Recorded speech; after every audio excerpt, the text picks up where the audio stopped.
Danas smo odlučili napraviti jedan zanimljiv kolač po imenu Banana Split. U čistu zdjelu stavljamo 200 g mljevenog keksa, naribamo 50 g crne čokolade,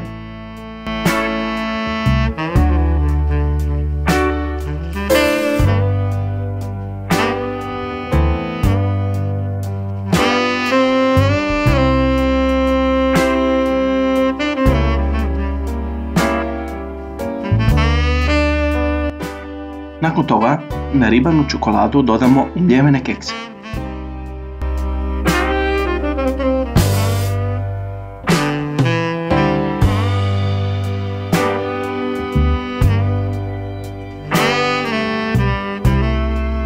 Ručno sve dobro zmiješamo dok se sastojci ne sjedine.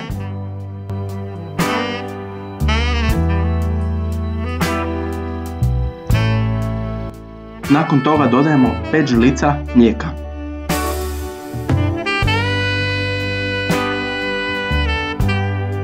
Ponovno sve ručno izmiješamo.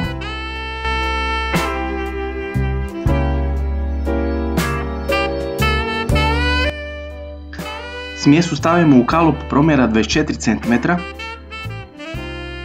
Ravnomjerno rasporedimo po plehu i sa strane pustimo u rub otprilike 1 cm. Radimo puding. Svi znate kako se radi puding, ali ovog puta radimo sa 400 ml mlijeka, 2 vrećice pudinga od vanilije i 3 žlice šećera.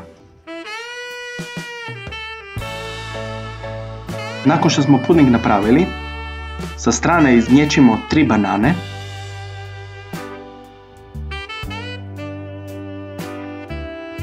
Banane ubacimo u čistu zdjelu. U banane dodamo 2 žlice toplog pudinga.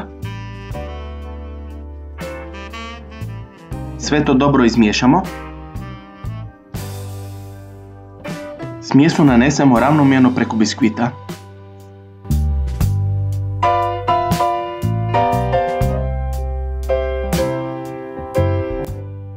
Preko banana naribamo 50 g crne čokolade.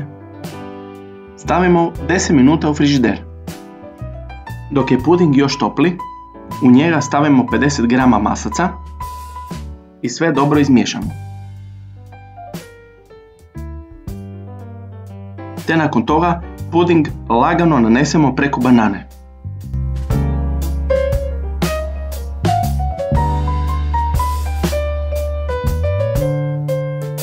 Smjesu stavimo cca sat vremena na hlađenje. Kada se puding stisao, možemo ga ukrasiti vrhnjim za šlag.